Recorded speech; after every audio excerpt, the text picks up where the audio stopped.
नमस्कार दोस्तों, travelling lover के नए वीडियो में आप सभी का स्वागत है। और आज मैं आपको लेकर चल रहा हूं आदि कैलाश की यात्रा। जी हाँ, आदि कैलाश, जिसे छोटा कैलाश भी बोलते हैं, और यह पंच कैलाशों में से एक है। और मई के महीने से ही आदि कैलाश की यात्रा की शुरुआत हो गई है। जो लोग कैलाश मानसरोवर नहीं जाते हैं, उनके लिए आदि कैलाश जाना बहुत ही आवश्यक होता है। वे आदि कैलाश जाते हैं या फिर आदि कैलाश की यात्रा करने के बाद कैलाश मानसरोवर की यात्रा करते हैं। तो आदि कैलाश एक ऐसी जगह है जहां पर आपको अद्भुत शांति, सुकून मिलती है, क्योंकि प्रकृति की गोद में चारों ओर सिर्फ बर्फ की चोटियां दिखती है। कहा जाता है कि आदि कैलाश भी महादेव का निवास स्थल है। यहाँ महादेव विराजते हैं। यह भी कहा जाता है कि जब महादेव अपनी बारात को लेकर वापस लौट रहे थे, तो अपने सभी साथियों के साथ यहाँ कुछ देर तक रुके थे। और आदि कैलाश के पास ही पार्वती सरोवर भी है, और उस सरोवर से आदि कैलाश को देखना आपके जीवन में बदलाव ला देगा। तो दोस्तों, अगर आप आदि कैलाश जाना चाहते हैं तो अभी का मौसम परफेक्ट है। तो चलिए मैं आपको बताता हूँ कि आदि कैलाश कहाँ है और वहां तक आप कैसे पहुंच सकते हैं। तो सबसे पहले आदि कैलाश भारत के उत्तराखंड राज्य के पिथौरागढ़ जिले में आता है, और भारत, नेपाल, तिब्बत के बिल्कुल बॉर्डर पर यह जगह है। इस वजह से काफी रिस्ट्रिक्शन भी है। लेकिन अगर आप यहाँ जाना चाहते हैं, भारतीय नागरिक हैं, तो इस वीडियो के अंत तक बने रहिए और मैं आपको बताऊंगा पूरी डिटेलिंग। तो आप सबसे पहले उत्तराखंड के पिथौरागढ़ जिले पहुंच जाइए। आप देश के किसी भी कोने से बाई रोड पिथौरागढ़ पहुंच सकते हैं। अगर आप ट्रेन से आना चाहते हैं तो काठगोदाम रेलवे स्टेशन पहुंच जाइए। काठगोदाम रेलवे स्टेशन से आप पिथौरागढ़ जा सकते हैं। इसके बाद आपकी जर्नी धारचूला तक होगी। धारचूला पिथौरागढ़ जिले का अंतिम हिस्सा माना जाता है। धारचूला से ही आपको आदि कैलाश की यात्रा की शुरुआत की जाती है। तो सबसे पहले धारचूला के बारे में मैं बताता हूँ। धारचूला भी बेहतरीन खूबसूरत स्थान है। यहाँ अगर आप जाएंगे तो काली नदी बहती है, जिसका नाम ही काली नदी है, और इसका उद्गम स्थल आप देखेंगे जब आप आदि कैलाश की यात्रा पर होंगे। तो धारचूला में काली नदी के एक तरफ भारत है, तो ठीक उसकी दूसरी तरफ नेपाल पड़ता है।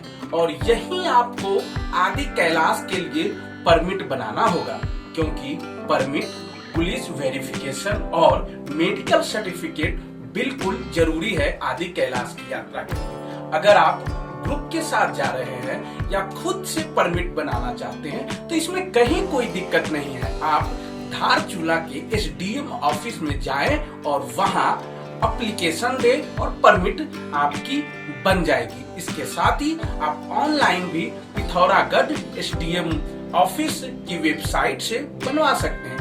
इसके अलावा अगर आप किसी टूर एंड ट्रेवल कंपनी के जरिए जाना चाहते हैं तो आपको थोड़ी सहूलियत हो जाएगी और समय की बचत होगी, क्योंकि वहां 700 से 1000 के बीच पैसे लेकर आपको वहीं होटल में ही आपको मेडिकल सर्टिफिकेट, पुलिस वेरिफिकेशन और परमिट आदि कैलाश जाने के लिए मिल जाएगी। तो ये हुई परमिट की बातें। अब दूसरी बात मैं आपको बताता हूँ कि मैं यह सजेस्ट करूंगा कि अगर आप आदि कैलाश जा रहे हैं तो किसी न किसी local tour and travel company की ओर से जाएं, क्योंकि धारचूला तक आप पब्लिक ट्रांसपोर्ट से पहुंच सकते हैं, लेकिन धारचूला से आदि कैलाश जाने के लिए आपको बिल्कुल पब्लिक ट्रांसपोर्ट की सुविधा नहीं मिलेगी। वहां या तो आप अपनी व्हीकल से जा सकते हैं या फिर लोकल गाइड के व्हीकल से जा सकते हैं। अगर आप अपनी व्हीकल से जाएंगे तो रास्ते में कई परेशानियों का आपको सामना कर पड़ सकता है। कई जगह काफी तेज बहाव पानी है, उसको पार करने में आपकी गाड़ी खराब हो सकती है, अगर फंस सकती है तो इसकी जिम्मेवारी आपको खुद तय करनी होगी, क्योंकि वहां पर आपको लोगों की मदद नहीं मिल सकती है।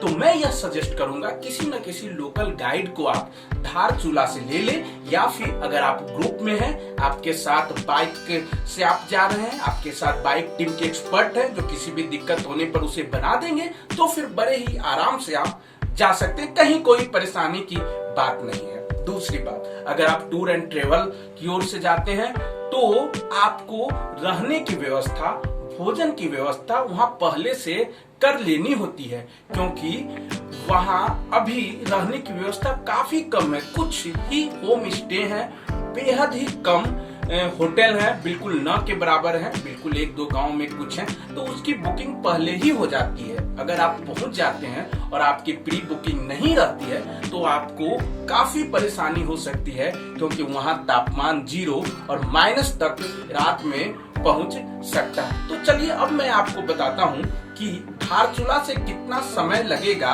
आदि कैलाश तक जाने में। तो दोस्तों, धारचूला से आदि कैलाश तक का सफर बेहद रोमांचक है।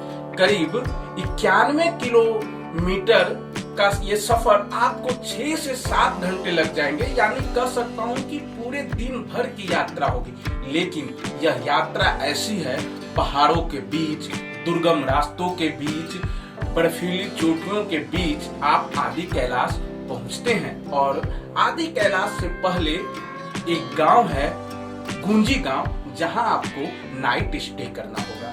गुंजी गांव में कुछ होम स्टे हैं, ग्रामीण लोग इसकी व्यवस्था किए हुए हैं, वहां पर आपको नाइट स्टे करना होगा। अगले दिन मॉर्निंग में पैदल आपको करीब 1.5 किलोमीटर की यात्रा कर आदि कैलाश तक पहुंचना होगा। या फिर एक रास्ता और है कि उस गांव से आप विकिल से आप ज्योतिर्लिंग एक जगह है वहां तक जा सकते हैं, और वहां से करीब 1 किलोमीटर की चढ़ाई है, जो कि आपको पार्वती सरोवर आप देख सकते हैं, और वहीं से आदि कैलाश आपको दिख जाएगा। तो आदि कैलाश की यात्रा आप करना चाहते हैं तो यह मौसम उसके लिए परफेक्ट है, क्योंकि इसके बाद बारिश का मौसम शुरू हो जाएगा तो काफी दिक्कतें हो सकती है। अब मैं पैकेज की बात करता हूँ। अगर आप किसी टूर एंड ट्रेवल कंपनी से जाते हैं तो एक शख्स का कम से कम 30 से 40 हजार रुपए लगते हैं आदि कैलाश की यात्रा का। इसके लिए वो आपको रहने की सुविधा देंगे, भोजन की सुविधा देंगे, लाने और ले जाने की सुविधा देंगे, पिक एंड ड्रॉप की फैसिलिटी आपको धारचूला से ही मिलेगी। इसके अलावा स्टेट गवर्नमेंट ने, टूरिज्म डिपार्टमेंट ने अब हेलीकॉप्टर की भी सुविधा उपलब्ध करा दी है। तो अगर आप हेलीकॉप्टर से जाते हैं तो 2 दिन में आपकी यह यात्रा पूरी हो जाएगी। लेकिन अगर आप 4 व्हीलर या बाइक से जाते हैं तो धारचूला से ओम पर्वत और आदि कैलाश देखकर आपको करीब 10 मिनट का समय लगेगा।